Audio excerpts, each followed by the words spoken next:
otra vez, si es posible, una hora y 10 máximo, sobre lo que fue la relación entre la iglesia y la sinagoga.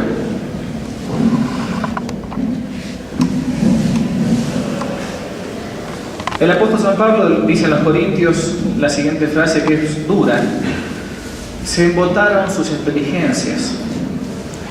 Hasta el día de hoy perdura ese mismo velo en la lectura del Antiguo Testamento. El velo no se ha levantado, pues solo en Cristo desaparece. Y cuando se convierte el Señor, se arranca el velo. Estas imágenes, hoy por hoy políticamente incorrectas, no las van a ver en iglesias, al menos en las nuevas iglesias, digamos acá de Hispanoamérica. Se encontraban y era muy común de verlas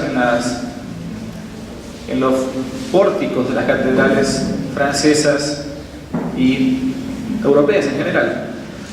La de la imagen de la derecha, tenemos la imagen, la alegoría de la iglesia y la sinagoga. Esto se encuentra en uno de los laterales de la Catedral de París, Notre Dame. Fíjense cómo está la iglesia y cómo está la sinagoga. Algo hemos dicho la vez pasada de esto. La iglesia triunfante, con el cáliz de salvación, y la sinagoga con un velo en los ojos, con un paño, con una especie de pañuelo, el bastón de mando quebrado, lo mismo acá. Y acá se ve el detalle, las tablas de la ley que se le van cayendo de la mano. Pasa la antigua ley, pasa el Antiguo Testamento. Cuando Cristo ascendió a los cielos, la iglesia contaba con 500 fieles en Galilea y unos 120 en Jerusalén. 10 días después se va a celebrar en Jerusalén, la ciudad santa, un hecho que se hacía todos los años, una de las fiestas más importantes para los judíos, la fiesta de Pentecostés, que junto con la Pascua y la de los tabernáculos eran de las celebraciones principales del mundo hebreo.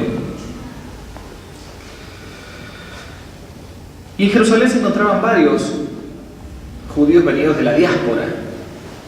La diáspora era aquella dispersión que el mundo judío había tenido que sufrir a raíz de los destierros, muchos destierros que el pueblo de Israel tuvo que soportar a lo largo de su historia sagrada.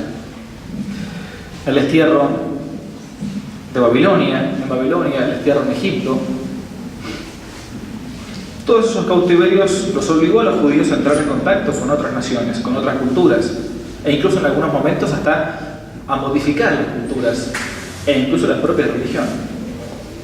Si ustedes se acuerdan en los evangelios, Jesús les va a decir a los judíos en un momento: ustedes han convertido todo en tradición de hombres. Han transformado la ley en tradiciones de hombres. Esto es lo que se va a conocer en el nombre de la teología, en la teología católica, como la Cábala o la Kabbalah. Hay un hermoso libro del padre Julio Membiel llamado De la Cábala al progresismo. Esas tradiciones espurias que los judíos fueron llevando a lo largo de los tiempos por su dispersión, que va a seguir a lo largo del tiempo, incluso después de Cristo, va a constituir como una especie de segunda tradición, una tradición de hombres, modificada en su origen, en su pureza original. Pero más allá de las posibles mezclas, los judíos esparcidos por distintos países se inculturaban, es decir, respecto de la lengua, asimilaban la lengua extranjera. Un judío en Alejandría hablaba la lengua de los alejandrinos, un judío en Grecia hablaba la lengua griega, un judío en Asiria hablaba la lengua de los asirios. Pero había una cosa en la que no transaban, que era justamente la fe. Flavio Josefo, un hombre de quien vamos a hablar un poco más adelante, historiador judío, militar también, llegaba a decir que era difícil hallar una sola ciudad en tiempos de Cristo en donde no hubiesen judíos. Pero volvamos al día de Pentecostés, año 33, solamente para ubicarnos. Esto lo hemos visto la vez pasada, en la clase anterior. La situación política de Palestina en tiempos de nuestro Señor Jesucristo. Jerusalén, esto era el Imperio Romano, todavía a la época de Cristo, y la Palestina. La ciudad santa, Jerusalén. Ahí está la famosa franja de Gaza, que ahora está con tantos problemas. Palestina era provincia del Imperio Romano, y había sido provincia del Imperio Romano no conquistada por Roma, sino a pedido del rey Herodes, del rey Herodes, que va a estar incluso en la época de nuestro Señor cuando recién nace. Participar o formar parte del Imperio Romano llevaba también sus beneficios, sus ventajas. Y los judíos le habían pedido al emperador que los anexase como parte de Roma, que fuera una provincia también la judía. El palacio de Herodes el Grande, hablamos un poco más adelante, puse algunas imágenes para ir llegando al punto de Pentecostés, la resurrección de nuestro Señor, hermosas imágenes de Frangélico, del Giotto, y el día de Pentecostés, año 33 de nuestra era. Los apóstoles y la Virgen estaban reunidos en el cenáculo por temor, el temor al temor de los temores, el temor a los judíos, decían los Hechos de los Apóstoles. Un viento tempestuoso descendió de lo alto y en forma de lenguas de fuego el Espíritu Santo los inundó. Está el cuadro del Greco a la izquierda. Dice el libro de los Hechos, capítulo 2, quedaron todos llenos del Espíritu Santo y se pusieron a hablar en otras lenguas, según el Espíritu les concedía.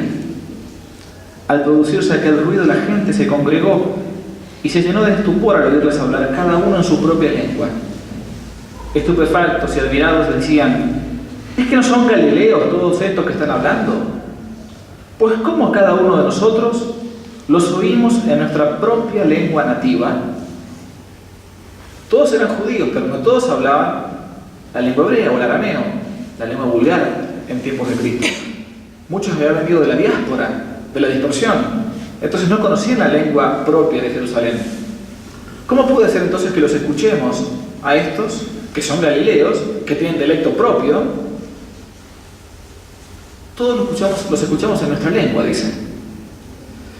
Se trata de un milagro pasivo este. Muchas veces uno piensa que San Pedro empezó a hablar y como que se le iban trastocando la palabra. Hablaba primero en asirio, después en medo, después en griego. No, quien recibió el milagro fueron los oyentes. Cada uno lo escuchaba en su propia lengua. Pero San Pedro hablaba en la lengua propia, en Galileo. Es un milagro pasivo. Muchos otros santos han tenido también este milagro en sus predicaciones. Por ejemplo, algunos jesuitas o misioneros que vinieron aquí también a Hispanoamérica a evangelizar. 3.000 personas pidieron el bautismo. Dicen los Hechos de los Apóstoles, el primer libro que hay de la historia de la Iglesia. Como la mayoría de estos era judío de la diáspora, cada uno hablaba su propio idioma, pero cada uno entendía en su propio idioma lo que los apóstoles le decían. Comenzó acá entonces, poco a poco, a mostrarse la universalidad de la revelación. Ya no era más el pueblo de Israel, el pueblo elegido. Ya no era más la sinagoga solamente, en la cual se podía no salvar y ya fuera de ella no había salvación. Cada uno ya lo escuchaba en otra lengua. Es una figura, un tipo de lo que va a pasar más adelante. Luego de las predicaciones, de los milagros, comenzó prontamente a subir el número de fieles. En los Hechos se narra que 5.000 hombres más se convirtieron. Entre los que se iban convirtiendo, naturalmente, la mayor parte era judía, venía de afuera o de adentro. Parecía que en un primer momento la iglesia iba a ser simplemente una secta o una prolongación del judaísmo, de la sinagoga, una rama que había brotado del pueblo elegido. Pero no estaba el cristianismo destinado a ser una religión nacional. Y acá había dos grandes como corrientes dentro del judaísmo. Algunos que eran particularistas, es decir, localistas, que no querían ningún tipo de fusión ni mezcla con otras naciones. Posición bastante común de los judíos en Jerusalén y de los cristianos convertidos del judaísmo que vivían en Palestina. Y otros que aplicaban el texto del Génesis, que se encuentra en el capítulo 12, diciendo: en ti serán benditas todas las familias de la tierra. Eran judíos más universalistas, es decir, por medio del pueblo judío va a llegar la salvación al mundo entero, no solamente a nosotros. Había una multitud entonces en Pentecostés de prosélitos, de judíos de la diáspora, de judíos que, en fin, se habían convertido del paganismo al judaísmo, pero que no eran judíos de raza, no eran israelitas naturalmente hablando. Esos judíos llamados prosélitos se podían también dividir en dos grandes partes: los llamados prosélitos de la puerta, que llegaban nada más que hasta una de las puertas, a la primera puerta del atrio del templo, y los prosélitos de la justicia o de segunda clase, que habían aceptado el Pentateuco y habían aceptado también la circuncisión, incluso de grandes, que podían pasar a una segunda parte posterior al atrio del templo. Pero en un principio, en el Sanedrín, los fariseos y los saduceos no se alarmaron demasiado por los progresos de esta secta que llamaban de los galileos, porque Cristo era galileo y gran parte de sus discípulos también lo eran. Se había eliminado al jefe, sus discípulos se habían escapado, uno de ellos había dejado la ropa a San Marcos y había corrido desnudo. Esto se narra en el Evangelio de San Marcos. Dejó sus vestimentas y corrió desnudo, lo pone como San Marcos. Además, esta secta nueva resultaba insignificante comparado con el aparato que tenía religioso la sinagoga. Pero las cosas van a empezar a cambiar. Pedro y Juan, después de Pentecostés, se dirigen al templo y a la entrada yacía un tullido, un paralítico de nacimiento. Les pidió limosna. Limosna no tengo, dijo San Pedro, pero te doy lo que tengo. Rápidamente este pobre tullido paralítico se levanta, se alza, se pone en pie y comienza todo el mundo a rodear a San Pedro. Y el primer discurso políticamente incorrecto de San Pedro en el medio del templo va a ser este: judíos de Jerusalén, Hechos 3:14, vosotros negasteis al santo y al justo y pedisteis que se os hiciera gracia de un homicida, Barrabás. Disteis muerte al príncipe de la vida, a quien Dios resucitó entre los muertos. Arrepentíos, pues, y convertíos para que sean borrados vuestros pecados. No les dijo: sigan en vuestra fe. Arrepentidos y convertidos. Vosotros matasteis al príncipe de la vida, al santo y al justo. Esto fue demasiado. Era un hombre ya popular, San Pedro. Había convertido, bautizado ya en Pentecostés. Ahora sanaba a un paralítico de nacimiento en el atrio del templo de Jerusalén. Ya era demasiado. Confesaba entonces al santo y al justo, al Mesías, al Hijo de Dios, y decía que no había salvación sino en Jesucristo, piedra angular rechazada por la sinagoga. Va a comenzar entonces la persecución que va a ser sangrienta, con un primer mártir que lo festejamos nosotros el día 26 de diciembre, casi como después del nacimiento de nuestro Señor comienza el nacimiento de sus hijos, los santos. San Esteban, protomártir, es decir, el primer mártir, significa en griego protomártir, el primer testigo, ¿no? San Esteban era una persona judía de origen quizás alejandrino, que conocía muy bien la historia sagrada y que le van a pedir, siendo él discípulo de los apóstoles, que reniegue frente al Sanedrín de su fe. Cuando le dan la palabra a San Esteban, se lee en los Hechos también, va a decir este discurso: duros de cabeza, incircuncisos de corazón y de oídos, vosotros siempre habéis resistido al Espíritu Santo. Como vuestros padres, también vosotros. ¿Qué profeta hubo a quien no persiguieron vuestros padres? Dieron muerte a los que de antemano anunciaron el advenimiento del justo, a quien vosotros habéis ahora traicionado y asesinado. Hechos 7. Claro, estas palabras no le fueron gratis a San Esteban. Murió lapidado, llorando por sus enemigos. Dice el libro de los Hechos que había entre ellos un joven. No dice que haya tirado las piedras, pero dice que ese joven sostenía las túnicas, los mantos, de aquellos judíos que lo apedreaban. Su nombre era Saulo, quien va a ser después San Pablo. Grandes santos fueron antes grandes pecadores también.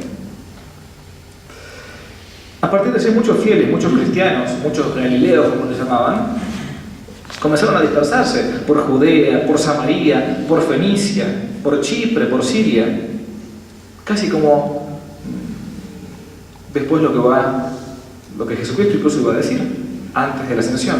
Hechos 1: seréis mis testigos en Jerusalén, en toda Judea, en Samaria y hasta el extremo de la tierra. Se cumplían así las profecías de nuestro Señor Jesucristo.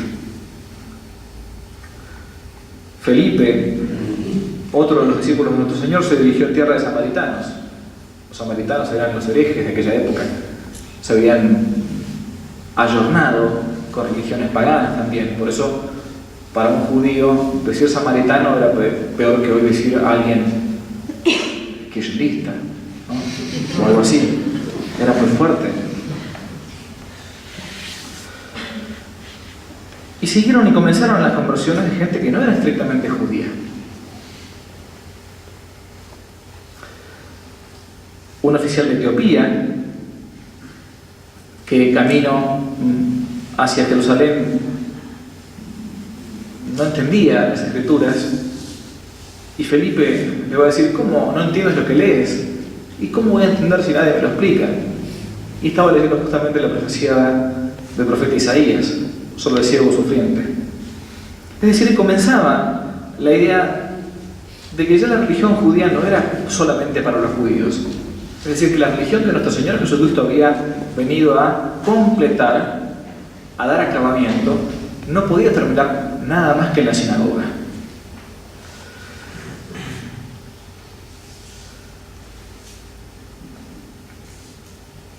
Algunos de los discípulos, no puedo narrar todo, pero la idea era hacer una especie de resumen también de los primeros años o decenios de el mundo cristiano posterior a la sinagoga, van a comenzar a salir a evangelizar. Elegí Santiago el Mayor, Santiago de España, le llamamos nosotros, por esa relación que hay con Hispanoamérica y España. España, nuestra madre patria, fue evangelizada inicialmente por Santiago, el apóstol Santiago, San Jacobo, Santiago, es eso, ¿no? En el breviario tradicional, breviario romano, se lee la siguiente frase que es muy hermosa: después de la ascensión del Señor a los cielos, Santiago predicó su divinidad en Judea y en Samaria, donde condujo mucha gente a la fe. Luego marchó a España. Convirtió allí a algunos a Cristo, de entre los cuales 7 ordenados más tarde fueron obispos hechos por San Pedro, y fueron los primeros que se dirigieron nuevamente a España.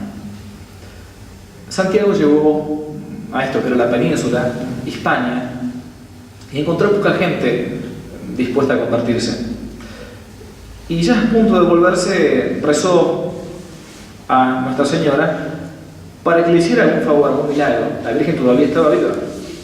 Es la primera aparición de María Santísima en vida, ella todavía en Judea y Santiago en España. Cuando el apóstol fue por inspiración divina, sigue diciendo el breviario, el día 12 de octubre, se detuvo algún tiempo Santiago en Zaragoza. La palabra Zaragoza viene del latín César o Augusta, por el César Augusto, ¿no? Después cuando se fue modificando la palabra, César o Augusta, Zaragoza nos quedaba a nosotros, y en ese lugar estaba Santiago, el mayor, dice la crónica que pasó al breviario, orando a orillas del río Ebro, una noche con pocos discípulos. Se le apareció la Virgen, viviendo aún en carne mortal, y le mandó que construyese allí una capilla. Sin tardanza edificó el apóstol, ayudado por sus discípulos, un oratorio a Dios, dedicándoselo a la Virgen. Este es el lugar donde la Virgen se apareció, una pequeña imagen, y dejó también un pilar. Ese pilar que todavía el día de hoy se encuentra en la Catedral de Zaragoza, pilar que la gente va a besar, va a tocar, está hundido, la piedra está hundida, hermosísimo, de tantos siglos que han pasado. Y hay algo interesante para que algún día quiera estudiar el tema. El mármol en el que está hecho ese pilarcito, le dicen la pilarica a la Virgen del Pilar, es un mármol único en toda la faz de la tierra. No existe ese tipo de mármol en todo el mundo, es el único.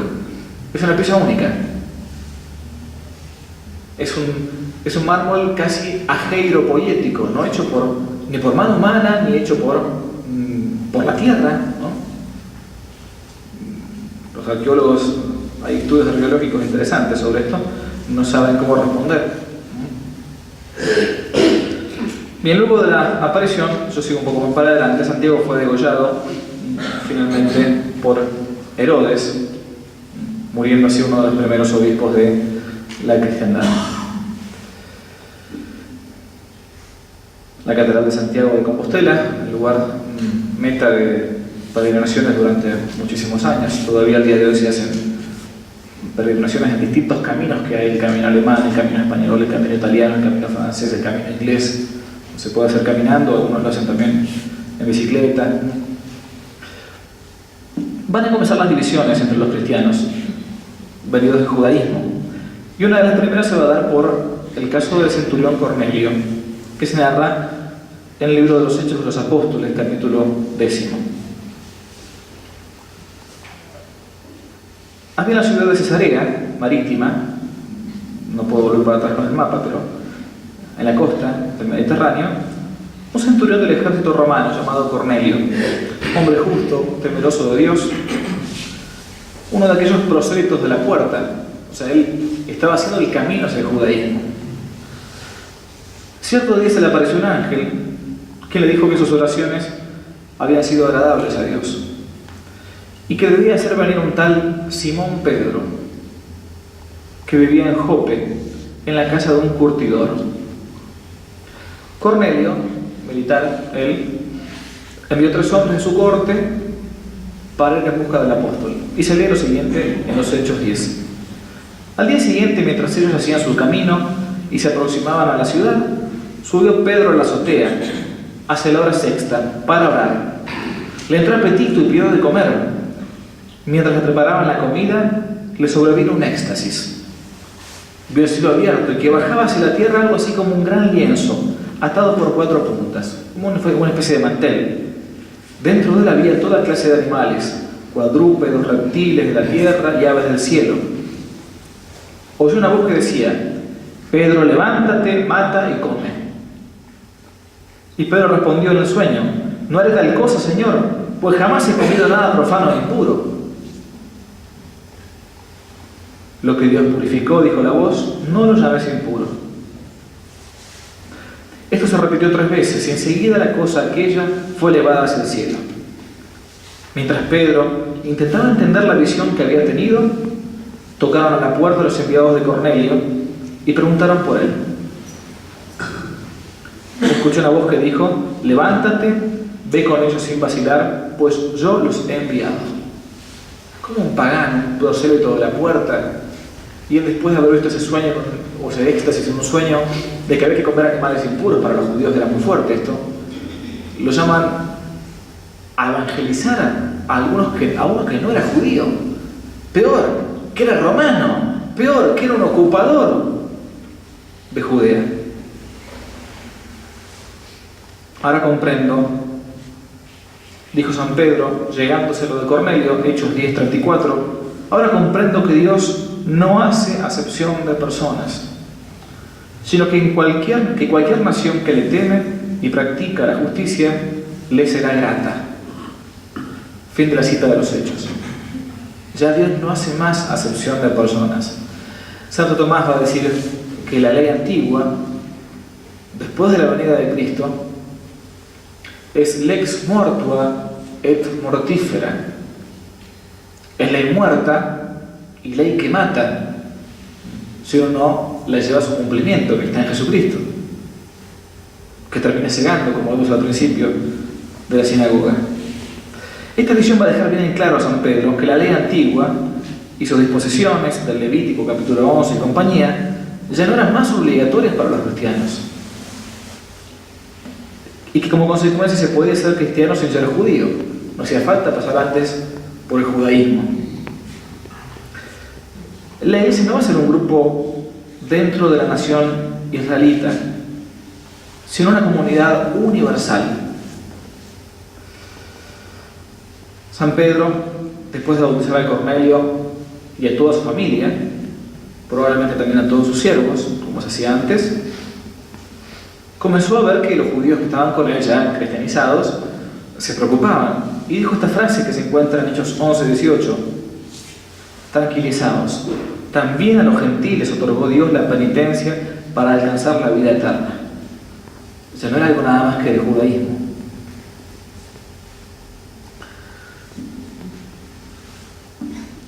San Pablo, natural de Tarso, la otra gran columna de la Iglesia. Esto de acá.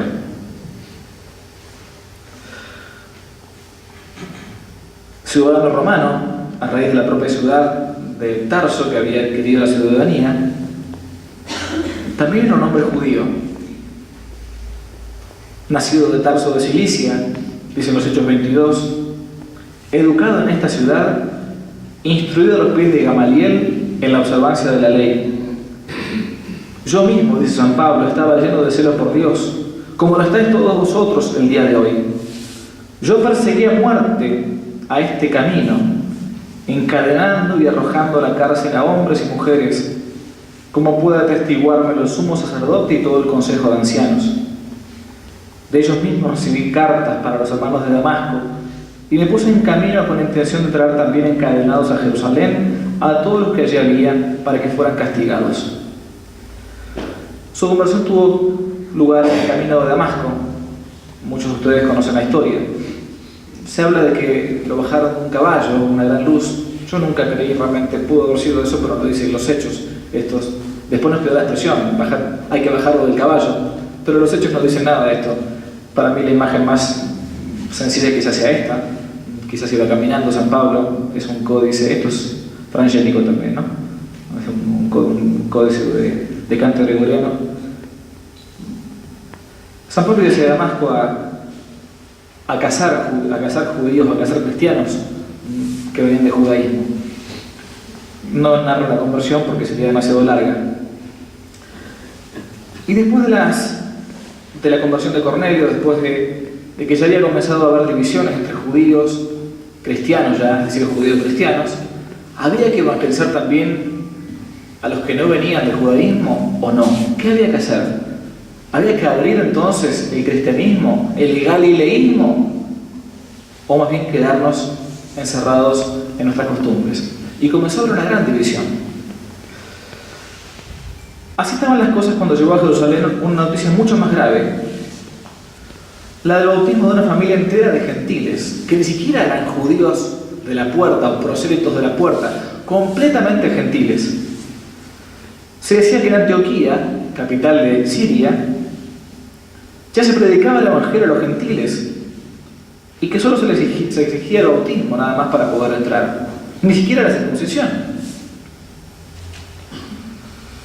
Habían transformado en regla esa excepción que San Pedro había hecho por ese éxtasis en Cesarea Marítima, de haber convertido, de haber bautizado a Centurión y a toda su familia. Estamos en el año 48, ya casi 15 años después de la muerte de nuestro Señor, cuando se lee que llegaron a la iglesia, es decir, al cuerpo de gente que había en Antioquía, algunos que venían protestando, dice los Hechos de los Apóstoles, porque habían visto bautizar a gentiles.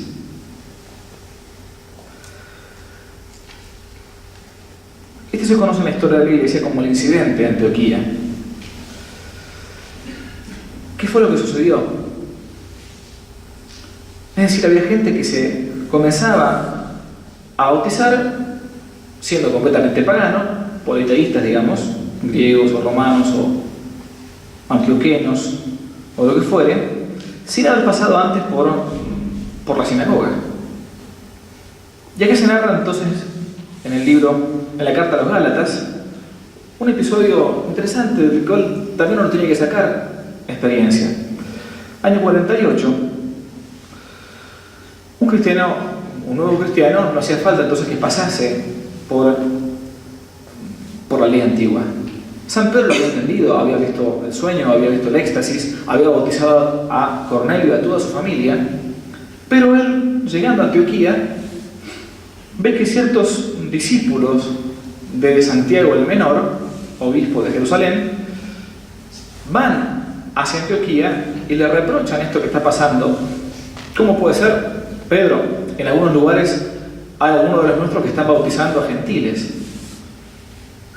Y San Pedro, para no quedar mal con estos judaizantes, como se los llama en los evangelios, en el Nuevo Testamento, cuando se sentaba con ellos, opinaba como ellos. Cuando comía con ellos, comía carne o comida kosher, pura, digamos, ¿no? O sea, que no era contaminada. Pero cuando se juntaba con aquellos que no eran judíos y que querían llegar a Cristo, llegar al cristianismo, entonces, bueno, comía cualquier tipo de comida, ¿no? Los aceptaba libremente. Es decir, San Pedro tuvo alguna agachada acá. Intentó, como se dice en italiano, ayornarse. Es decir, bueno, más o menos amacarse, acomodarse. Por eso se narra esto, y que quedó escrito en el Nuevo Testamento, una reprensión de San Pablo a San Pedro. Gálatas 2, 11, 16, texto inspirado, no lo digo yo. Cuando vino Cefas a Antioquía, Cefas es Pedro, me enfrenté con él cara a cara, porque era digno de reprensión. O sea, está hablando el Papa, ¿no? Pues antes que llegaran algunos del grupo de Santiago, comía en compañía de los gentiles. Pero una vez que aquellos llegaron, se le vio recatarse y separarse por temor de los circuncisos. Y los demás judíos le imitaron en su simulación, hasta el punto de que el mismo Bernabé, su compañero de viaje, de San Pablo, ¿no?, se vio arrastrado por su simulación. Pero en cuanto vi que no procedían con rectitud, según la verdad del Evangelio, dije a Cefas en presencia de todos y cara a cara: ¿cómo tú, siendo judío, vives como gentil y no como judío? ¿Por qué fuerzas entonces a los gentiles a judaizar? El hombre no se justifica por las obras de la ley, sino solo por la fe en Jesucristo. Fin de la cita. Es decir, perfectamente, si San Pedro, que había tenido alguna agachada, se equivoca, y va a intentar perfectamente remediar ese error, y lo va a hacer. 2 años después, San Pedro, a partir de este incidente, va a convocar un concilio. Claro, había una gran división ya entre los judíos. ¿Se acepta o no se acepta? ¿Qué hacemos? ¿Circuncidamos o no circuncidamos? ¿Seguimos comiendo comida kosher o no? ¿Qué va a ser el cristianismo? ¿Una secta del judaísmo? Comenzaba a haber una gran división dentro del mundo cristiano. y apenas comenzaba. San Pedro cortó por lo sano, llamó un concilio, el primer concilio de la historia, concilio de Jerusalén, año 50. Dice los Hechos de los Apóstoles, capítulo 15, se convocó una asamblea, una gran asamblea, y San Pedro tomó la palabra y dirigió la cuestión. Hermanos, vosotros sabéis que desde hace mucho Dios me escogió en medio de vosotros, el primado de Pedro, ¿no? Los protestantes dicen que nunca Jesucristo ni San Pedro quiso tener un primado. Me escogió en medio de vosotros para que por mi boca oyesen a los gentiles las palabras del Evangelio y creyesen.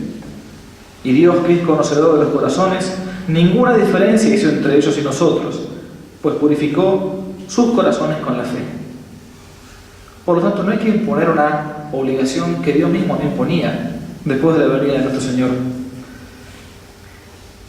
El apóstol Santiago el menor, no el mayor de Compostela, de España, va a decir en los Hechos 15, después del concilio: ha parecido justo al Espíritu Santo y a nosotros el no imponer a los fieles otra carga que la necesaria.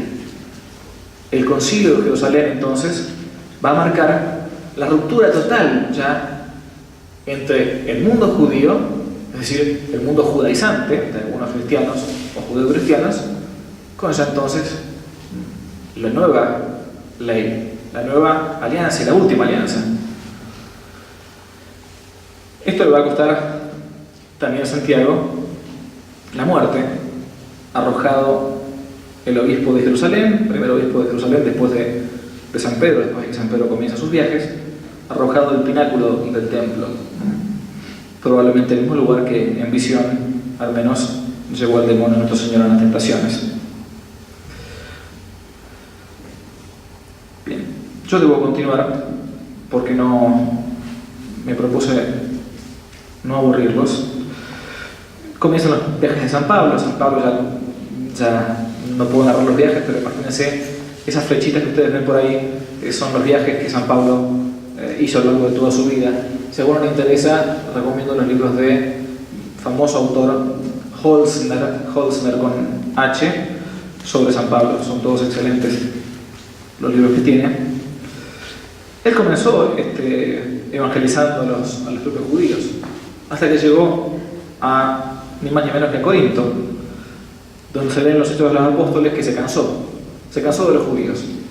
Dice el texto, San Pablo, Hechos 18, se dedicó enteramente a la palabra, dando testimonio entre los judíos de que Cristo era Jesús. Y termina diciendo: como ellos se opusieron y proferían blasfemias, sacudió sus vestidos y les dijo: vuestra sangre recaiga sobre vuestra cabeza. Yo soy inocente, y desde ahora me dirigiré a los gentiles. Ahí los deja en Corinto. Ella no sigue evangelizando o predicando como hacía él en las sinagogas judías de Antioquía, de Atenas o donde fuere.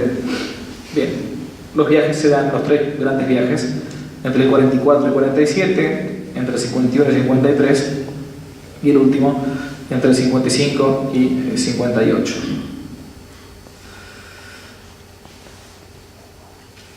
¿Se acuerdan que la vez pasada, en la clase pasada, vimos algo de la predicación de San Pablo en el Areópago? Este es un cuadro famoso de San Pablo predicando en Atenas, donde se convierte al menos uno que va a ser uno de los primeros, el primer obispo de Atenas, que fue San Dionisio de Areópago. También una mujer se convierte. San Pablo es encarcelado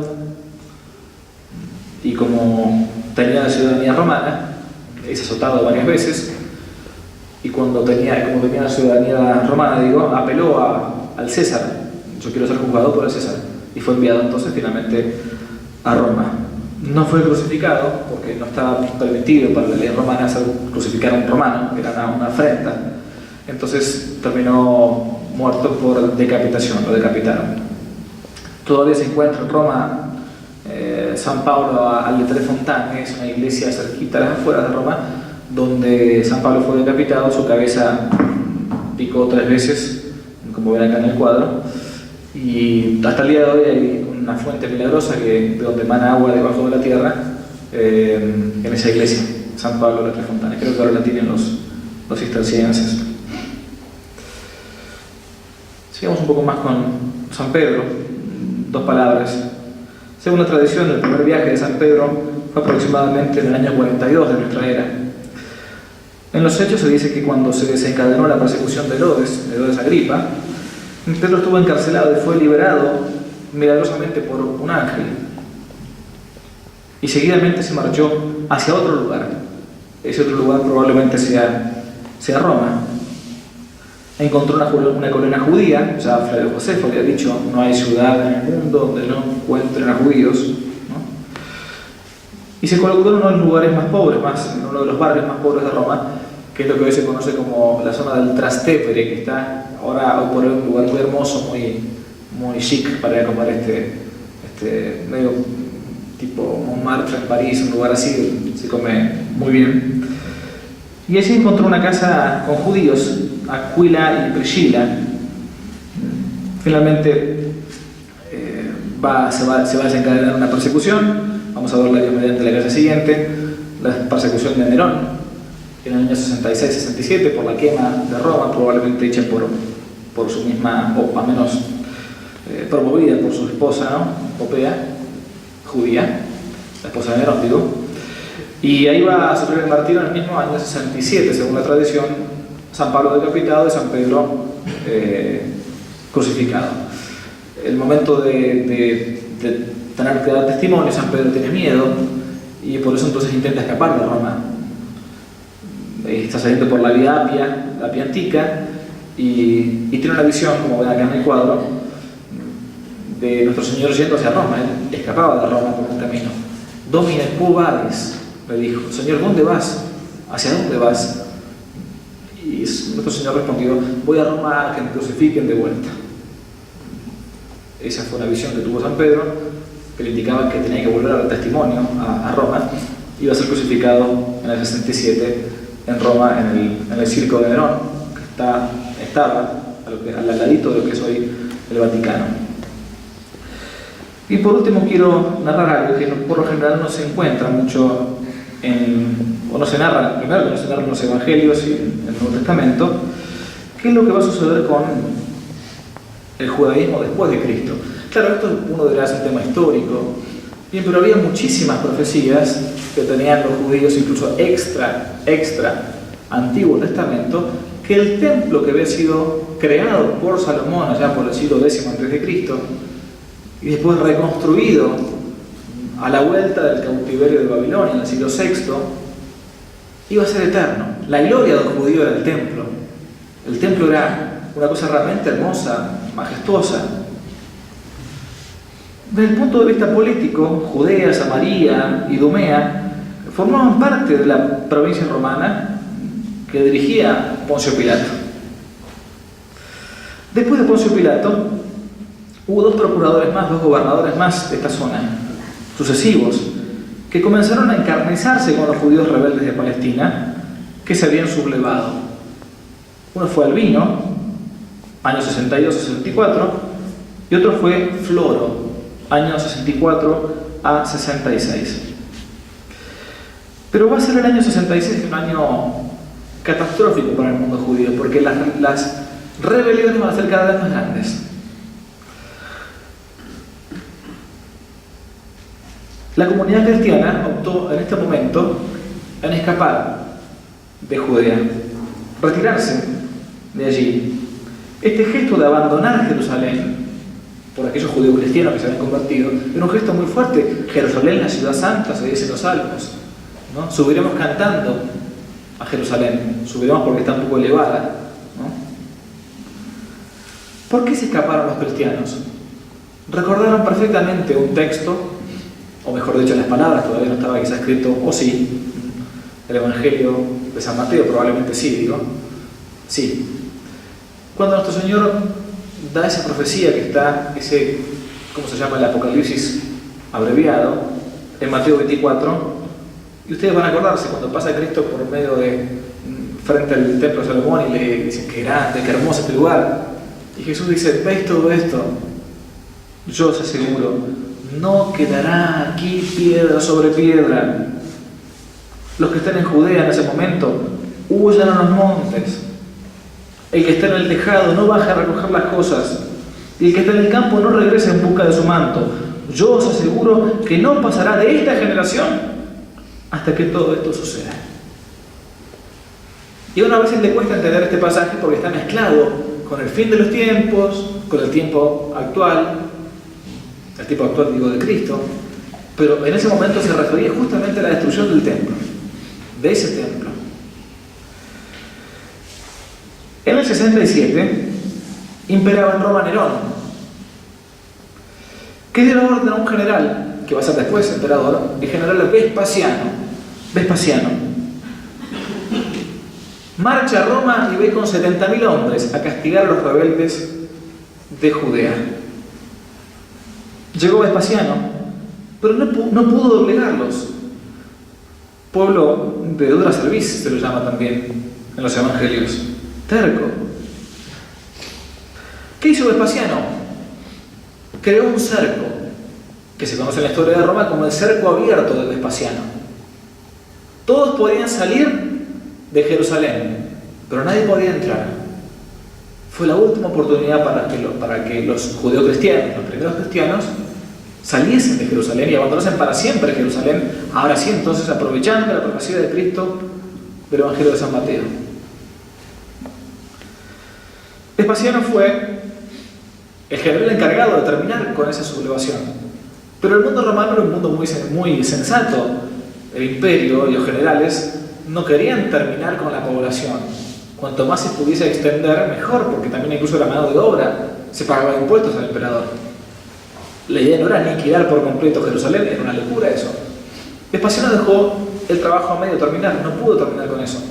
Terminó el cerco abierto y el emperador Nerón murió. Nombran a Vespasiano emperador.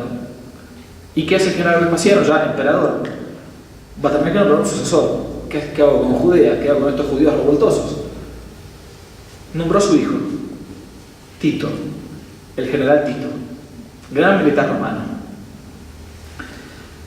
Tito dijo, con el cerco abierto no basta, hay que cerrar por completo el cerco y terminar de reventarlos a estos, al menos cercándolos, asediándolos.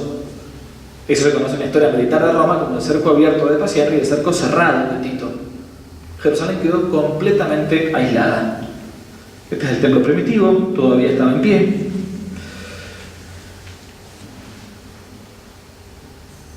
El patio de las mujeres, aproximadamente para que tengamos una dimensión, a nosotros se nos hace como que es una pequeña iglesita, una catedral. El templo de Salomón, reformado y todo en la época de Cristo, tenía aproximadamente, según Monseñor Straubinger, unos 500 metros de largo por 300 metros de ancho en su perímetro. 500 por 300.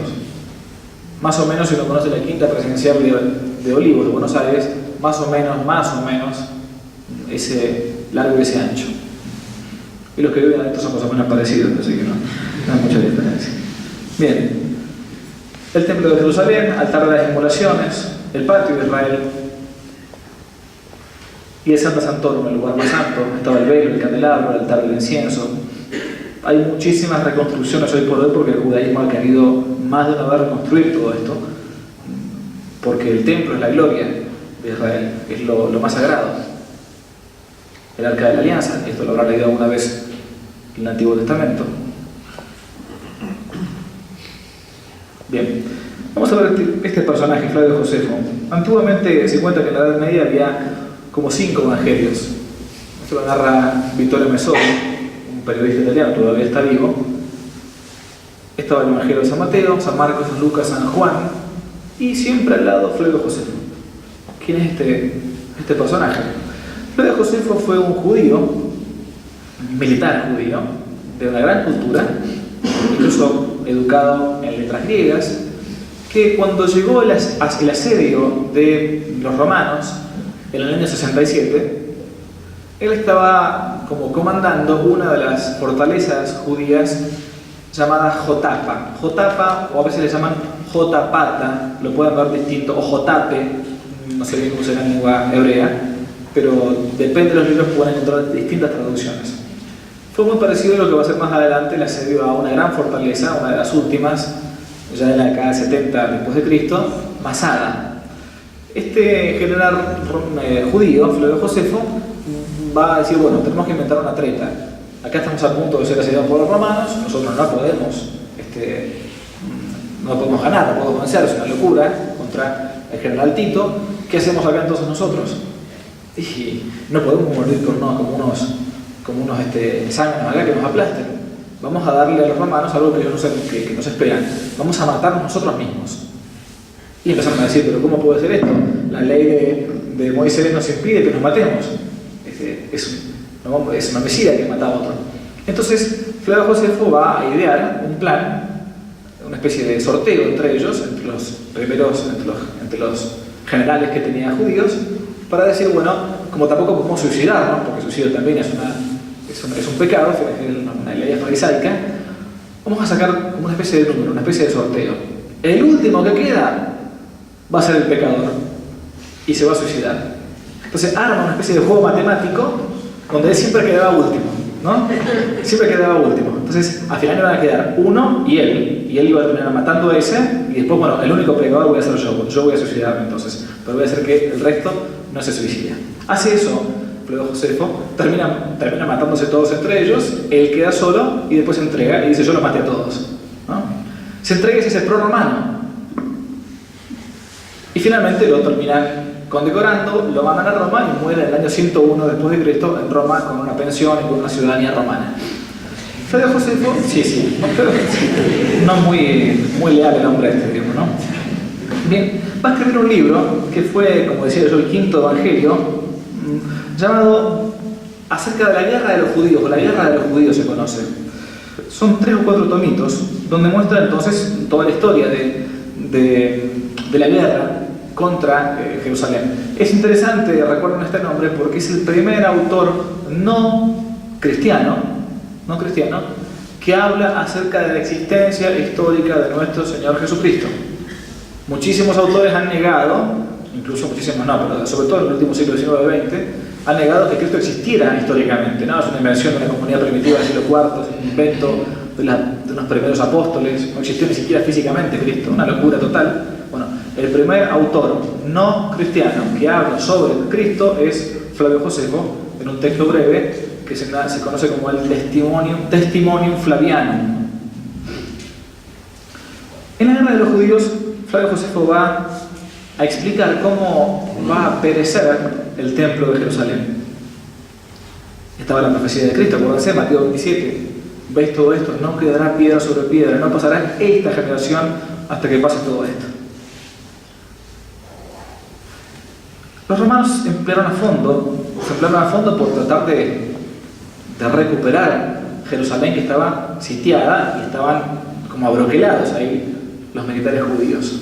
Pero tenían una orden del general Tito: no destruyan el templo. ¿Por qué no destruyan el templo? Porque Roma salvaguardaba lo que era bello, lo que era bueno. La belleza artística en eso de Roma se apropiaba de ella, no la destruía. Los romanos se van a emplear a fondo para salvar el templo. Pero era tal el pavor que sobrecogía a los sitiadores, porque los judíos no se rendían, que Tito comenzó a inquietarse y decir, ¿cuándo va a terminar este sitio? Narra lo siguiente Flavio Josefo. Fue conocido aquel día 17 de Panemo, estamos hablando ya del año 70 después de Cristo, el sacrificio permanente en honor de Dios que se había visto interrumpido por falta de hombres, y que a causa de ello el pueblo estaba profundamente consternado, el pueblo judío. Entonces, continúa Flavio Josefo, Tito volvió a advertir al jefe de la resistencia que si quería persistir en su criminal locura de combatir, podía salir fuera de las murallas con quienes quisiera y continuar la lucha sin poner en compromiso la destrucción de la ciudad y la destrucción del templo. Es decir, Tito no quería, si salimos de afuera y peleamos afuera, hagamos una tregua. Con ello se evitaría profanar el santuario y ofender a Dios. E incluso se habrían podido celebrar los sacrificios hasta ahora interrumpidos con la intervención de judíos que él mismo designara. Siguen continuando con los sacrificios judíos. Yo no voy a... En eso Roma siempre fue respetuosa de las religiones. Tito se empeñaba, sigue diciendo Josefo, no solamente en no dar la orden de destruir o incendiar el santuario, sino que utilizaba las máquinas de asedio para minar elementos secundarios de la construcción, tratando de causar al edificio sagrado el menor daño posible. Tratemos de salvar esto. Tito finalmente decidió incendiar las puertas exteriores de los atrios, que estaban cubiertas de plata. Sigue diciendo Josefo, se prolongó rápidamente el fuego de la madera envolviendo los pórticos en un mar de llama. El impacto psicológico en el pueblo judío fue tremendo. Los judíos se quedaron sin fuerza, sin coraje. Era tal el asombro que nadie movió un dedo para apagar el incendio. Estaban quemando las puertas sagradas del templo. Acuérdense que para el judío casi el templo era Dios. Tito ordenó apagar las llamas y abrir una brecha en dirección a las puertas. Decidió salvar el templo e incluso por la espada. Rápidamente reunió un consejo y les expuso delante de todos la cuestión del templo. Habría que emplearse a fondo, sigue diciendo Josefo, contra las cosas en vez de contra los hombres. Tratemos de salvar el templo, quería Tito. Pero en ningún caso habría que entregar a las llamas aquella magnífica construcción. Les encargó la tarea de abrir un camino a través de los escombros para apagar el incendio. Llegó el día 10 de agosto del 70, fatídico 10 de agosto del 70 para los judíos. El mismo día en que fuera incendiado el templo por el rey de los babilonios. Casi como algo tremendo ese día. En esta coincidencia, Josefo verá también una vez más el designio de Dios que vuelve locos a los que quiere perder. Una frase de Josefo. Se inició el fuego. Cuando Tito intentó retirarse, la lucha se hizo cada vez más encarnizada. Por fin llegó el momento fatal. Aquellos, los legionarios, tras haber puesto en fuga a los judíos, los persiguieron hasta el interior del templo. Claro, se iban a refugiar a lo más sagrado. Y entonces un soldado, esta frase es tremenda, dice Josefo, con una fuerza sobrenatural, en griego va a decir con una especie de daimonio ormethini, con una especie de demonio bueno o malo, un ángel bueno o malo, dice, con una fuerza sobrenatural, echó mano a una antorcha y, secundado por uno de sus compañeros, la arrojó a través de una ventana dorada que daba a las estancias próximas del Santa Santorum. 40 metros voló la antorcha. Alguien corrió a avisar a Tito que se había retirado a su tienda para descansar un poco. Puesto en pie, fue tal y como se encontraba hacia el templo para intentar él mismo dominar el incendio. Lo siguieron todos sus generales. Él mismo dio la orden a los combatientes de apagar el fuego, pero ellos no oían sus palabras. Fíjese el mundo, lo que implica todo esto, ¿no? El Imperio Romano, o sea, las milicias romanas se gloriaban de que cuando un general daba una orden, todos rápidamente acataban esa orden. El general Tito, el hijo del emperador, no pudo hacer obedecer a las tropas. Preso de una sensación de impotencia, sigue Josefo, Tito, viendo que no podía detener la furia de los soldados y que al mismo tiempo el incendio se prolongaba inexorablemente, entró al templo seguido de sus generales. Se puso a exhortar personalmente a los soldados a que apagaran el incendio, dando al mismo tiempo la orden. Nada podía hacerse. De repente, uno de los que habían entrado en el templo, cuando ya Tito había salido para intentar detener a los soldados, lanzó otra antorcha más contra los goznes de la puerta. El Santa Santorum está hablando acá, ¿no? Así fue el final. También final físico del viejo Israel. Desde entonces ya no tendría más ni profetas, ni sacerdotes, ni holocaustos, ni lugar donde ofrecerte sacrificios. Leemos nosotros en las antiguas escrituras. Vespasiano, emperador, después de todo esto, al enterarse, va a retarlo a su hijo Tito, al general Tito.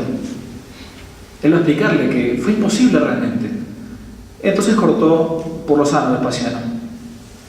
Manda a que uno por uno se busquen a todos los sacerdotes e hijos de sacerdotes que quedaban en Jerusalén, y uno por uno los matasen.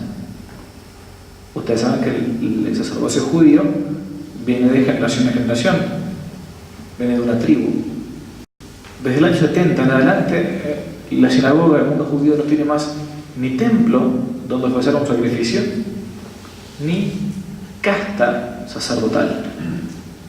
Hace 10 años atrás, la denominación, fíjense al punto, que había intentado buscar por medio del ADN genético una supuesta familia que había tenido todavía algo de la casta sacerdotal, y que a los niños que habían nacido de esa familia los intentaban hacer crecer en una especie de cápsulas purificadas de todo el exterior. Vespasiano de orden, esto es Josefo, de buscar y dar muerte a todos los descendientes de la familia de David, para que no sobreviviera entre ellos nadie de la estirpe real. Bien, voy terminando el texto. Si alguno de ustedes fue alguna vez a Roma, este es el famoso arco de Tito. Hay dos arcos grandes cerquita del Coliseo: el arco de Constantino, arco del triunfo, cuando un general romano ganaba una gran batalla en Roma. Antes de que llegasen se les hacía una especie de homenaje, un arco del triunfo, ¿no? También eso se rehizo en la época de Napoleón, en París, por ejemplo, el arco del triunfo, para que, como simbólicamente, algunos del ejército, cuando llegasen y volviesen a su ciudad, pasasen por debajo de este arco. Hay dos arcos grandes en Roma, conocidos, muy conocidos, cerquita del Coliseo. Uno, el más conocido, que está casi al lado, a pocos metros, 50 metros, el arco de Constantino. Y otro es el arco de Tito, que está un poquito más dentro del foro romano. Este es el arco de Tito. Arco que se hace después de que él venza a los judíos en el 70 después de Cristo. En una de las caras internas del arco de Tito, si ustedes alguna vez van a Roma o ven por televisión un documental, siempre van a ver algún judío que está parado acá abajo y que está mirando esta parte. Cuando un judío se para acá y ve esta parte, está viendo esto, que está acá dibujado. Es decir, es el ingreso a Roma de los romanos con algunos de los trofeos que traían de la invasión a Jerusalén. Están llevando uno de los candelabros, el candelabro llamado de los 7 brazos, traídos de Jerusalén. Esto se encuentra en Roma. Este arco es poco visitado, pero se puede visitar entrando al foro. Hace un par de años atrás también leí que estaban intentando los judíos entrar al Archivo Secreto Vaticano para ver si encontraban el candelabro de 7 brazos. Seguramente es una excusa para poder entrar, vaya a saber hacer qué cosa, pero no sé, al final no sé en qué quedó, si entraron o no entraron, la verdad que no, me perdí un poco la noticia. Bien, este es un par de imágenes más. Vamos, por aquí ya termina. Uno dirá, bueno, ¿y qué pasó después? Hubo intentos, ¿no?, después de edificar de vuelta el templo. Durante el reinado de Constantino, año 313 después de Cristo, sobre la explanada que perteneció al templo, los cristianos edificaron ahí una iglesia. Y luego vino un intento fallido de reconstruir el santuario judío, cuando Juliano, el apóstata, un emperador romano posterior a Constantino, que había apostatado de su fe, intentó reconstruir el templo de Jerusalén. Un gran autor de la historia de la iglesia, llamado Eusebio de Cesarea, que tiene una historia eclesiástica, una de las primeras que hay de la iglesia, narra cómo fue esto en el año 362. ese intento de Juliano para intentar reconstruir el templo. Interesante lo que se narra en esta crónica. Dice Eusebio, era imposible poder llevar a cabo el propósito. Gigantescas esferas de llamas caían en oleadas sobre los cimientos y hacían inaccesible aquel lugar. Se colocaban las piedras y los elementos la tiraban, casi como que empujaban constantemente hacia atrás a los trabajadores. Juliano el apóstata tuvo que interrumpir la obra. Una especie de un milagro realmente sucedió después, siglo IV, a mitad del siglo IV, por intentar reconstruir, no quedar aquí piedra sobre piedra. En el siglo VIII, también un grupo de judíos va a intentar de vuelta reconstruirlo, hasta que va a venir una invasión árabe que va a convertir la explanada del templo en uno de los lugares más sagrados del islamismo. Esto que se conoce como la mezquita de Omar, mal llamada, porque en realidad la mezquita de Omar está a 100 metros a un tiro de piedra, como dice el Evangelio del Santo Sepulcro. Esta es la llamada, en realidad, la roca, el templo de la roca, donde se cree que Mahoma, tuvo una de sus ascensiones al cielo en una burra alada. Esta es una representación, seguramente no es musulmana, porque los musulmanes no pueden representar a Mahoma, es un pecado mortal para ellos, pero este templo, el templo de la roca, ¿no?, como se le llama, o la mezquita de la roca, está justamente donde estaba antes el templo de Jerusalén. Por eso es que es tan difícil toda la situación de la Tierra Santa, porque los judíos llamados más bien sionistas, lo que intentan reconstruir el templo, reconstruir la nación, etc., no quieren que esto se destruya, ni que queden en ruinas todo esto. Bien. Bueno, por último, ya no es nada concretamente de historia, pero narrar entonces o recordar cómo la Iglesia, si bien tiene su raíz en el judaísmo, tiene su tronco, así como el tronco de Jeseo o esa escalera también que sube y baja al cielo, tiene un cierto corte después de la venida de nuestro Señor Jesucristo. Ya uno no es más, como dice el texto también del Nuevo Testamento, ya ni es más ni judíos, ni griegos, ni esclavos, ni hombre, ni mujer. Con el tiempo después comenzó a llamarse a eso que parecía que era algo meramente para un grupo, una secta, una raza, una nación, comenzaron a llamarse cristianos. Y después con el tiempo también se adoptó en griego, por la iglesia griega, una palabra más cercana que nosotros es muy común, que es kataholos, católicos. Holos significa el todo, ¿no? Ahí viene la palabra holístico, que ahora está muy de moda, algo holístico, viene de ahí, holos significa todo, según el todo. Ya uno no es más judío, griego o sirio, sino que es católico. ¿Y cómo puede suceder entonces que cuando el Antiguo Testamento no termina por cumplirse, por terminarse, por llegar a su acabamiento en el Nuevo Testamento, sucede esto entonces? Sucede que puede perfectamente cegarse. Uno dice, bueno, ¿cómo puede ser? Veían los milagros, veían a Jesucristo, veían a los apóstoles, veían que no podían destruirlos, que eran los pobres pecadores, hacían esos milagros y convertían en gente. ¿Cómo puede ser? Es como está en la imagen, ¿no? La sinagoga se ha cegado. Reflexión teológica final también que puede darse. El padre Castellani dice que la Iglesia en los últimos tiempos va a sufrir lo mismo que sufrió la sinagoga en su último tiempo. ¿Qué significa eso?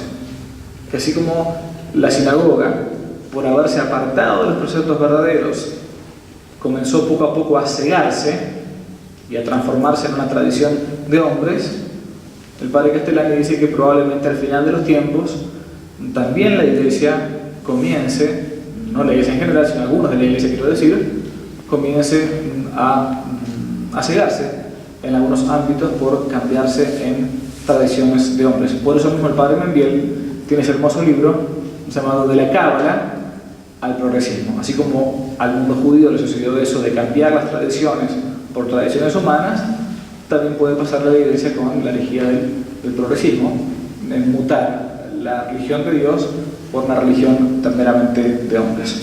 Bueno, y ya termino entonces con esta segunda clase. Muchas gracias y paciencia.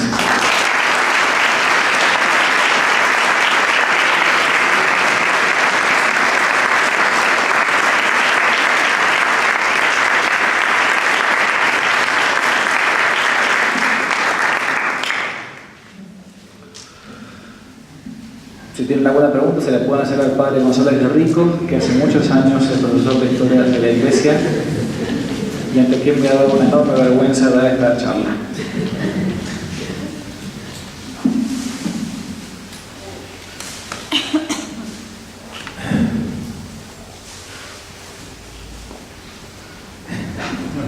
Felicitarte por excelente exposición.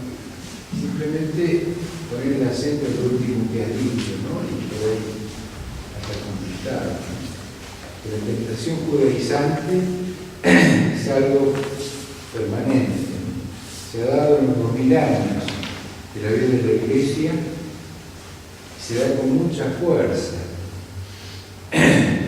últimamente, vamos a decir los últimos 2 siglos, ¿no?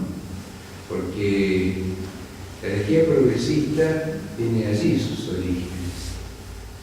Es decir, esas tradiciones espurias que introducen la inmanencia en la vida de la Iglesia y que reducen el fin de la Iglesia a un objetivo puramente terrenal, carnal, temporal, ¿no? Como los judíos de la época de Cristo que reducían el mesianismo a un mesianismo carnal que iba a volver a la grandeza del imperio de David, ¿no?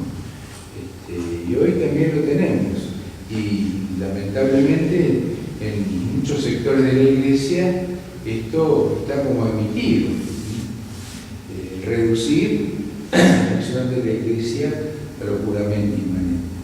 Padre Benviel dice, de comenzar a acabar por encima, esas dos concepciones, una concepción metafísica del creador y la criatura, y una concepción panteística. Esta segunda es judía, no puede rastrear. Álvaro, vos eres doctor en filosofía y eso lo puedes hacer mejor que yo, ¿no? Y rastreando entonces este proceso de inmanencia hasta llegar a la época actual, en donde vastos sectores de la Iglesia ya lo han aceptado, los cristianos por el socialismo. En estos días estamos viendo encumbrar, por ejemplo, la figura del nacional Zelensky, que fue sin duda alguien muy cercano a los montoneros, ¿no es cierto? Y hay tantos que por ahí tomando aspectos que pueden ser atractivos de su vida desde el punto de vista evangélico. Sin embargo, lo que hacen es apoyar, ¿no?, esta reducción de la misión de la Iglesia a lo temporal, digo, ¿no?, a lo temporal, a lo inmanente, a lo puramente mundano. Así que lo que quería decir simplemente, ¿no?, que esta tentación de lo judaizante es algo permanente, ¿no?, y que cada vez se extiende más.